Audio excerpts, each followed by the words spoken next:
Shalom, mari kita sama-sama belajar tentang kerendahan hati, mengakui kelebihan orang lain.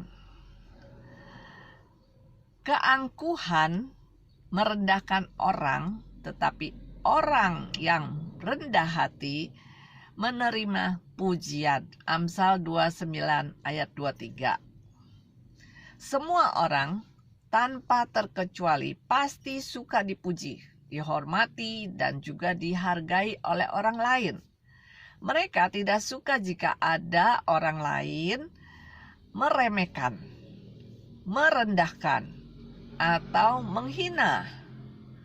Pujian terhadap seseorang itu sangat berarti, bisa membangkitkan semangat baginya untuk bekerja dan berkarya lebih baik lagi dari yang telah dikerjakan.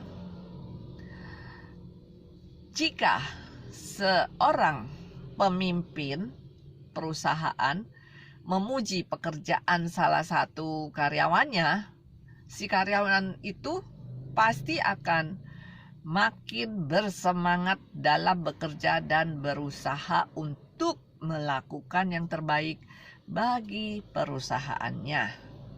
Sebaliknya, jika pemimpin perusahaan terus mencela dan memarahi karyawan, si karyawan bukannya tambah semangat, tapi malah makin frustasi dan ogah-ogahan mengerjakan tugasnya.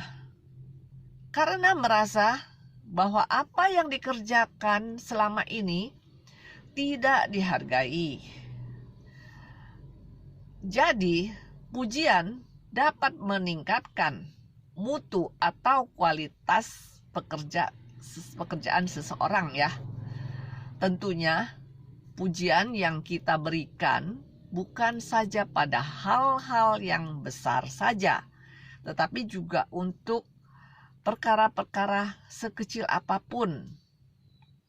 Karena barang siapa setia dalam perkara-perkara kecil, ia setia juga dalam perkara-perkara besar. Di Lukas 16 ayat 10a. Pujian juga dapat membuka hati seseorang untuk menerima teguran atau kritikan dari orang lain.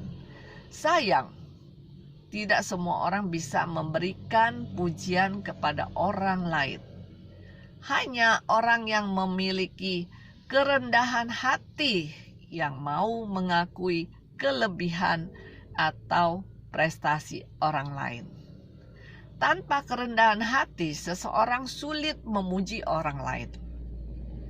Dengan adanya sikap rendah hati, kita bisa mengikis rasa ego kita, mau belajar dari orang lain, dan bisa memberi pujian. Hanya orang yang rendah hatilah yang dapat memuji orang lain dan mengakui kelebihannya. Mari kita belajar untuk menjadi orang yang rendah hati dan bukan lagi orang yang sombong.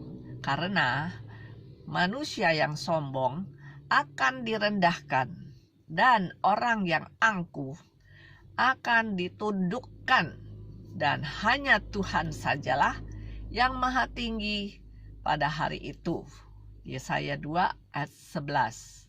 Sebaliknya, orang yang rendah hati dikasihi Tuhan, dikasihi oleh Tuhan ya. Pemazmur berkata, ia membimbing orang-orang yang rendah hati menurut hukum, dan ia mengajarkan jalan-jalannya kepada orang-orang yang rendah hati. Mazmur 25 ayat 9.